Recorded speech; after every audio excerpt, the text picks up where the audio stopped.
You know that feeling, right? It's late, the only light is from your screen, you're scrolling, maybe it's lines of code, maybe it's just headlines about the latest AI breakthrough.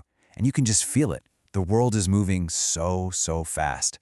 And in that quiet moment, this little question starts to bubble up. And look, it's a question a lot of us are asking ourselves. With everything changing at lightning speed, where do I actually fit in? What's my role in this whole digital world that's being built like right now all around us? I mean, is this it?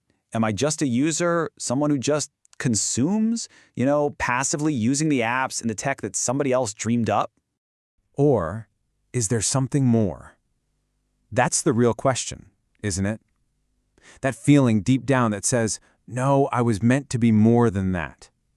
That you were meant to have a real, meaningful part to play in the future that's happening as we speak. Okay, so to even start answering that, we've got to kind of flip the script on how we look at this whole thing. Because from a faith perspective, specifically an Islamic one, the goal was never to run away from the world or to be scared of progress. No way. The main directive, the number one instruction, was always something way more profound. It was to understand it. Just think about that for a second. The very first command revealed in the Quran, it wasn't pray, it wasn't believe without question. It was Iqra, read. That's a direct order to go out and inquire, to observe, to figure out the patterns of the universe, to understand cause and effect. So you see, from this point of view, science was never some separate, conflicting thing. It was actually an expression of faith, a really powerful way to appreciate the sheer wonder of creation by understanding how it works. So when you get that uneasy feeling about AI or biotech or whatever's next, it's worth asking, where is that coming from? Fear loves a vacuum. It grows where knowledge is missing.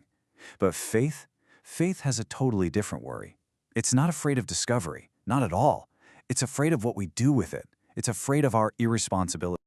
And that's the absolute key right there.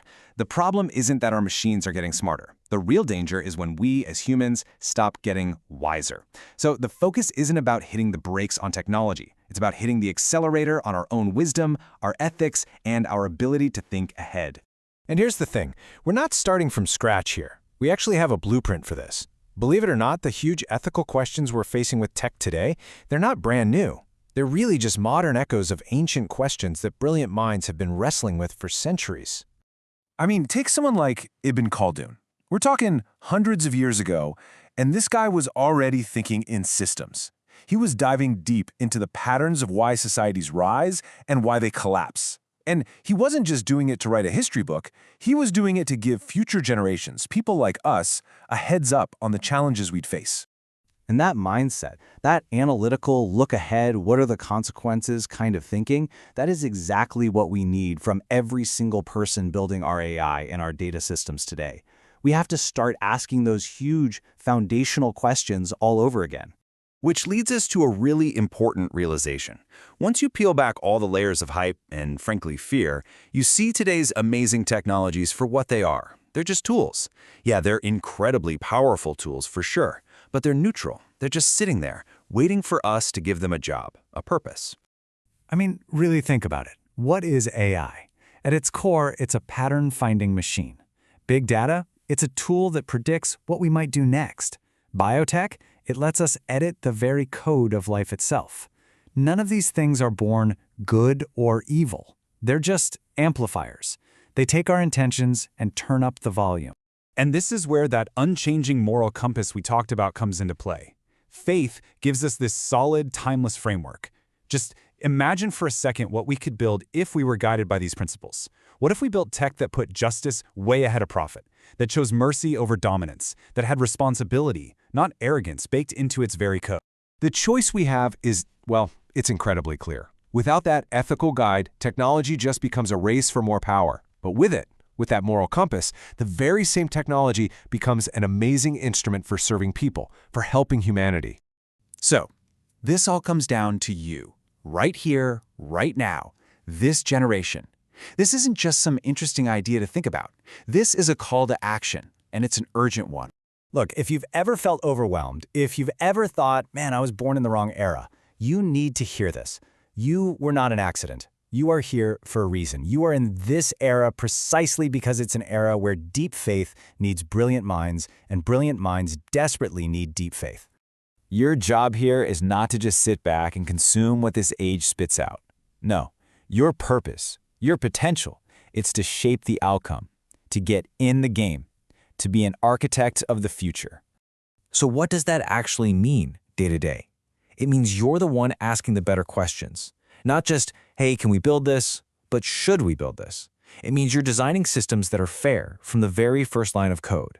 It means you are the conscience in the room, the one who helps protect humanity from its own worst tendencies. There's this beautiful, powerful concept in Islam called amana. It means a trust, a sacred trust. And what it means is that your skills, your ability to code, to engineer, to analyze data, that's not just a job. It's an amana. It's a responsibility given to you, a trust that you're meant to use wisely and for good. So let's just take a moment and picture that future. What could it look like? A future where we're not running scared from technology, but leading it, with real intention and a clear conscience. Picture it, a whole generation of innovators, creators, and builders who bring these values to work with them every single morning. People who code with conscience, who do their research with humility, always aware of what they don't know. People who innovate, but who also stand up and take full accountability for the impact of what they've made. So yeah, 100%, go learn the skills of tomorrow. Dive into AI, get your head around quantum computing, become an expert in biotech, do it. But as you do, you have to anchor every single one of those skills in values that don't change, in wisdom, in justice, in mercy. Because at the end of the day, that's all technology is. It's a tool. And a tool is only as good as the purpose it serves. So the real challenge and the incredible opportunity for our generation, for you, is to make sure that purpose is the highest one there is, to benefit all of humanity, for the sake of God. The only question left is, what will you build?